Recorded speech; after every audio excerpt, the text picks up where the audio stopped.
నమస్కారం G news కి స్వాగతం. నేను మీ దిలీప్ కుమార్. ఈ రోజు వార్తల్లో విశేషాలు.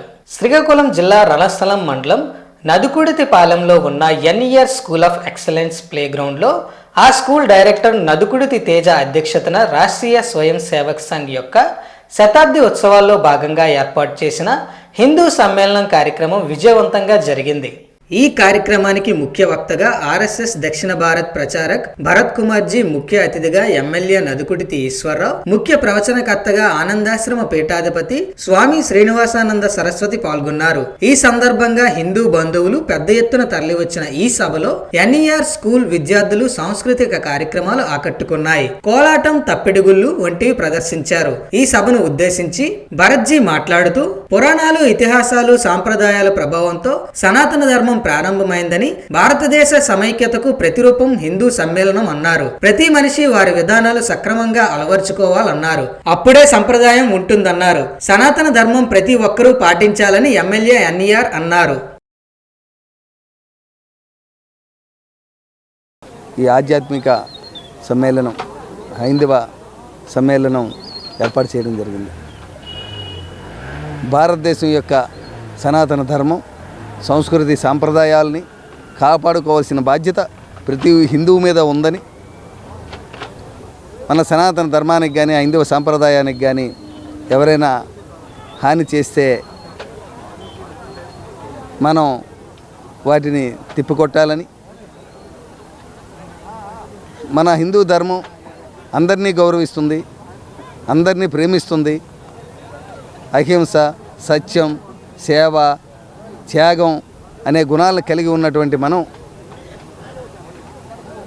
భారతీయులంతా, హిందువులంతా, భారతదేశంలో ఉన్న హిందువులంతా సంఘటితంగా ఉండాలి. మన దేశాన్ని, మన ధర్మాన్ని కాపాడుకుంటూ భారతదేశాన్ని విశ్వగురువుగా నిలపాలని ఈరోజు ఆర్ఎస్ఎస్ దక్షిణ భారతదేశ ప్రముఖ్ శ్రీ భరత్ గారు ఇక్కడికి విచ్చేసి, అలాగే స్వామీజీ శ్రీనివాసానంద స్వామీజీ ఇద్దరూ కలిపి మంచి ప్రవచనం ఇచ్చి అందరినీ కూడా ఉత్తేజపరిచి అందరినీ కూడా సంఘటితం చేసే దిశగా ముందుకు తీసుకెళ్లారు. వారందరికీ కూడా, ఈ కార్యక్రమంలో పాల్గొన్న అందరికీ కూడా, మీ మీడియా ముఖంగా అందరికీ కూడా నా హృదయపూర్వక నమస్కారాలు తెలియజేస్తున్నాను. పొందూరు మండలంలో కొంచాడ గ్రామంలో ఇటీవల కుక్కల దాడిలో 50 గొర్రెలు చనిపోవడంతో తీవ్ర నష్టానికి ఎదుర్కొన్న గొర్రెల యజమాని కురమాన రమణ కుటుంబాన్ని ఆమ్దల్వలస శాసనసభ్యులు మరియు రాష్ట్ర పీయూసీ చైర్మన్ కూన రవికుమార్ పరామర్శించారు.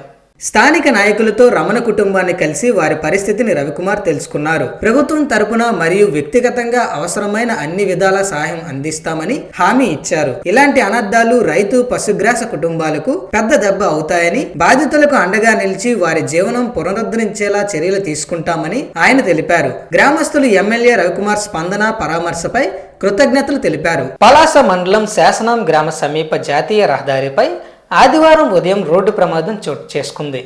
ఓ ద్విచక్ర వాహనం అదుపు తప్పి లారీ ముందు టైర్లోకి దూసుకుపోయింది. ఈ ప్రమాదంలో ఒడిశా రాష్ట్రం గజపతి జిల్లా అనంతసింగి గ్రామానికి చెందిన కె ఈశ్వరరావుకు తీవ్ర గాయాలు కాగా, సునీల్ కుమార్ స్వల్ప గాయాలతో బయటపడ్డారు. విషయం తెలుసుకున్న 108 అంబులెన్స్ సిబ్బంది ఘటనా స్థలానికి చేరుకుని క్షతగాత్రులకు చికిత్స నిమిత్తం పలాస ప్రభుత్వ ఆసుపత్రికి తరలించారు. ఘటనపై కాశీబుగ్గ పోలీసులు కేసు నమోదు చేసి దర్యాప్తు చేస్తున్నారు. ఉమ్మడి శ్రీకాకుళం జిల్లా రాజాంపట్నంలో దొంగ రెచ్చిపోయాడు. అర్ధరాత్రి స్థానిక తిరుమల కాంప్లెక్స్ లో 2 సెల్ పాయింట్లు, టైలరింగ్ షాపుల్లో దుండగులు చొరబడ్డారు. ఓ సెల్ పాయింట్ లో తులం బంగారం 10,000, మరో సెల్ పాయింట్ లో 15,000 దోచుకున్నారు. టైలరింగ్ షాపుల్లో ఏమీ లేకపోవడంతో చిందరవందరగా పడేసి పరారయ్యారు. ఉదయాన్నే తాళాలు విరగ్గొట్టి ఉండడంతో షాపు యజమానులు పోలీసులను ఆశ్రయించారు. సీసీ ఫుటేజ్ ను పోలీసులు పరిశీలించారు. టెక్కలిలో గత 2 ఏళ్లలో పలు చోరీ కేసుల్లో నిందితుడైన బెనియా జగబంధు అలియాస్ పోతురాజును పోలీసులు అరెస్ట్ చేశారు. 78 గ్రాముల బంగారు ఆభరణాలు, 38 గ్రాముల వెండి వస్తువులు, 10,000 నగదు స్వాధీనం చేసుకుని శనివారం రిమాండ్కు తరలించామని సిఐ అంబటి విజయ్ కుమార్ తెలిపారు. కండ్రంకి వీధికి చెందిన సదరు వ్యక్తి తాళం వేసిన ఇల్లు, దుకాణాలే లక్ష్యంగా రాత్రివేళ చోరీలకు పాల్పడుతున్నట్లు చెప్పారు. సెప్టెంబర్లో సైనిక్ నగర్ కు చెందిన సంపత్రావు అచ్యుతరావు ఇంట్లో, గతేడాది అయ్యప్ప నగర్, ఎన్టీఆర్ నగర్, రేవతిపతి వీధుల్లో దొంగతనాలు చేసినట్లు సిఐ పేర్కొన్నారు. మిలియాపుట్టి రోడ్డు వంతెన సమీపంలో అదుపులోకి తీసుకుని చోరీ సొత్తు రికవరీ చేసినట్లు తెలిపారు. నమస్కారం. ఈ దినం టెక్కలి పోలీస్ స్టేషన్ పరిధిలో టెక్కలిపట్నంలో పలు కేసుల్లో దొంగతనం కేసుల్లో నేరస్తులైనటువంటి బినియా జగబంధు అలియాస్ పోతురాజు 27 సంవత్సరాలు కండ్రవీధి చెందినటువంటి వ్యక్తిని అరెస్ట్ చేయడం జరిగినది. ఈయన గతంలో 2024 సంవత్సరంలోనే ఒక 3 కేసులు మరియు 2025 సంవత్సరంలో ఒక దొంగతనం కేసులో రాత్రి వేళలో హౌస్ బ్రేకింగ్ బై నైట్ చేసినటువంటి ఒక 4 కేసుల్లో ఈయన్ని అదుపులోకి తీసుకొని విచారించగా మధ్యవర్తులు సమక్షంలో విచారించగా ఈయన ఒక 4 కేసులను కన్ఫెస్ చేయడం జరిగింది. అందులో ప్రధానంగా 240/25 ఈ సంవత్సరం 29/9 నెల నుండి 1/10 తారీఖు మధ్యలో సైనిక నగర్ చెందినటువంటి సంపత్రావు అచ్యుతరావు గారి ఇంట్లో ఈయన తన యొక్క రాత్రి వేళలో ఈయన సంచరించి టెక్కలపట్నంలో సంచరించి ఆ యొక్క ఇంటిని తలుపులు బద్దలు కొట్టుకొని లోపలికి వెళ్ళి నేరం చేశాడు. ఆ యొక్క నేరం మరియు అదేవిధంగా 2024 సంవత్సరంలో 173/25 క్రైమ్ నెంబరు అది అయ్యప్ప నగర్లో జరిగిందండి. రాత్రి వేళలో సంచరించి అదే ఇంట్లో ప్రవేశించి అక్కడ కూడా ఇంటి తలుపులను బద్దలు కొట్టుకొని లోపలికి వెళ్ళి బీరువాను కూడా బద్దలు కొట్టి లోపల ఉన్నటువంటి ప్రాపర్టీ బంగారు వస్తువులను తీసుకొని వెళ్ళిపోయాడు.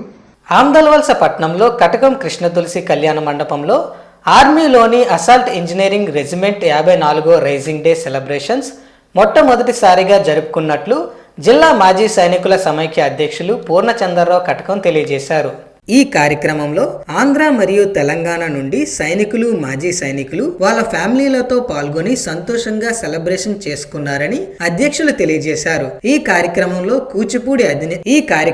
కూచిపూడి అభినేత్రి కోన శ్రీలత ఆధ్వర్యంలో వాళ్ళ బృందం నాట్య ప్రదర్శనలు, గేదెలవానిపేట సాధు భార్గవి ఆధ్వర్యంలో కౌశల్యరామ కోలాట బృందంతో కోలాటాలు ప్రత్యేక ఆకర్షణగా నిలిచాయి. ఈ కార్యక్రమంలో జిల్లా మాజీ సైనికుల అధ్యక్షులతో పాటు ముఖ్యంగా Amdala assault engineer regiment senior veteran Paidi Govindarao, ప్రస్తుత subedar major Sampathirao Krishnarao, Srikakulam canteen manager Pappala Govindarao, హారెచ్ ఎంపీఎన్ రావు, పెద్ద సంఖ్యలో మాజీ సైనికులు, కుటుంబాలు పాల్గొన్నారు. ప్రాచీన కళల్లో కర్రసాము ఒకటని, పూర్వం కర్రసామును ఆచారంగా నిర్వహించేవారని గౌరవ అధ్యక్షులు గేదెల ఇందిరాప్రసాద్, అధ్యక్షులు శాసపు జోగినాయుడు అన్నారు.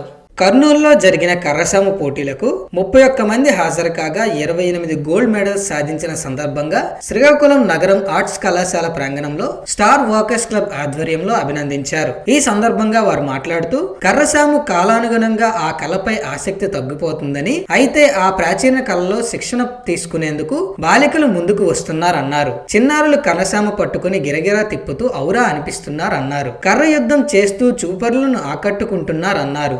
రక్షణ కోసం ఈ విద్య మహిళలు, చిన్నారులకు వయసుతో సంబంధం లేకుండా నేర్చుకోవచ్చని తెలిపారు. కోచ్ హర్ష కర్రసాము విద్యలో ఎంతో నైపుణ్యం కలిగిన వ్యక్తి అని, ఈ విద్యలో మెలకువలతో కూడిన విద్యను చిన్నారులకు నేర్పిస్తున్నారని తెలిపారు. ప్రభుత్వాలు క్రీడలకు 3% రిజర్వేషన్ కల్పించడం జరిగిందని, పిల్లలకు విద్యతో పాటు ఏదో ఒక క్రీడలో నైపుణ్యం కలిగి ఉండాలన్నారు.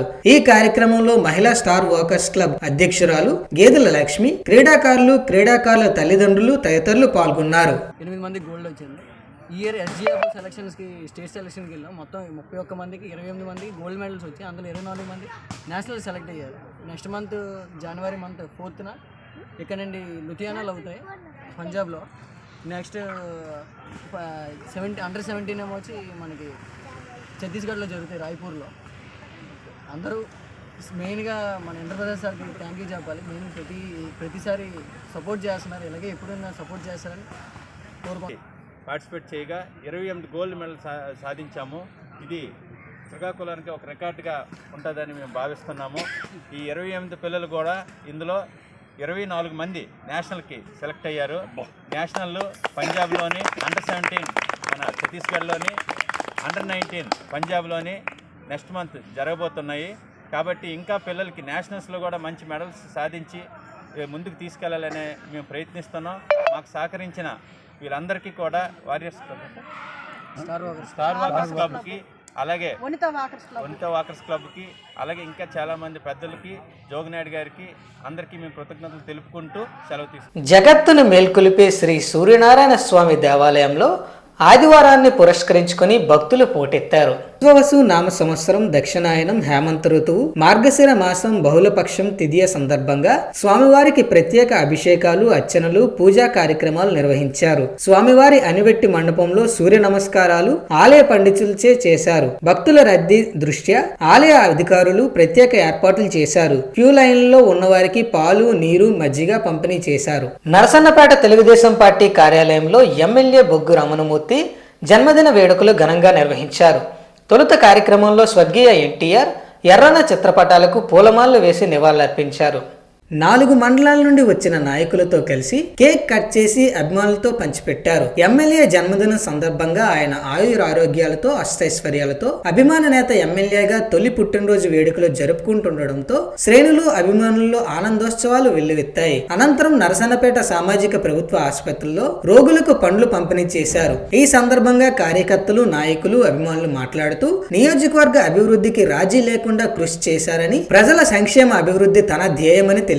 నరసన్నపేట సర్వాంగ సుందరంగా ఉండడానికి రమణమూర్తి అహర్నిశలు కష్టపడుతున్నారని తెలిపారు. ఆయన మా నాయకుడిగా గెలిపించుకోవడం మాకు పూర్వజన్మ సుకృతమని తెలిపారు.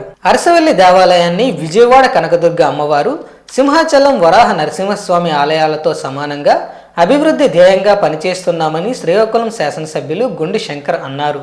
ఆదివారం శ్రీకాకుళం నగరం అరసవెల్లి దేవాలయాన్ని, పరిసర ప్రాంతాలను అరసవెల్లి ఇన్ఛార్జ్ ఉంగటి రమణ ఆధ్వర్యంలో ఆయన పర్యటించారు. ఈ సందర్భంగా ఆయన మాట్లాడుతూ రథసప్తమి వేడుకలు, అరసవెల్లి సిరిమానోత్సవం సందర్భంగా ఇంజనీరింగ్ అధికారులతో, అరసవెల్లి పెద్దలతో మాట్లాడడం జరిగిందన్నారు. సిరిమాను తిరిగేటప్పుడు ఎటువంటి ఇబ్బందులు ఎదురవకుండా ట్రాన్స్కో అధికారులతో మాట్లాడి ఎలక్ట్రికల్ లైన్ పనులను వేగవంతం చేస్తున్నామన్నారు. ఈ పనులు సంక్రాంతిలోపు పూర్తి చేస్తామని తెలిపారు. ఈ కార్యక్రమంలో టీడీపీ నగర అధ్యక్షులు పాండ్రంకి శంకర్, టీడీపీ నాయకులు, కార్యకర్తలు, అధికారులు తదితరులు పాల్గొన్నారు. ఈరోజు అరసవల్లి ప్రాంతంలో రేపు రథసప్తమి సందర్భంగా ఇక్కడ కొన్ని వర్కులు చేయాల్సిన ఉంది. దానికి ప్రారంభం కోసం అలాగే రివ్యూ రావడం, ఇక్కడ పెద్దలందరితో మాట్లాడడం జరిగింది. అలాగే ఎలక్ట్రిఫికేషను, సిరిమానోత్సవ పండుగ కూడా ఉంది కనుక అవన్నీ కూడా ఎక్కడెక్కడ మాను తిరుగుతుందో ఆ ఏరియాల్లో కూడా ఎలక్ట్రికల్ లైన్ షిఫ్ట్ చేయడం కోసం, అలాగే అన్ని విషయాలపైన ఇక్కడ ఇంజనీర్స్ అంతా మేము వెరిఫై చేసి చర్చించాము. దీన్ని అంతా కలిపి రేపు సంక్రాంతి లోపల ఈ పనులన్నీ పూర్తి చేసి రేపు ఆ అమ్మవారి పండుగలకు కానీ, రథసప్తం కానీ ఇక్కడ ఉన్న ప్రజల సౌకర్యార్థం అందించడానికి కోసం మేము పూర్తి చర్యలు తీసుకుంటున్నామని తెలియజేసుకుంటూ నమస్కారం. వార్తల సమాప్తం. మళ్ళీ తర్వాత బులెటిన్లో కలుసుకుందాం. నమస్కారం.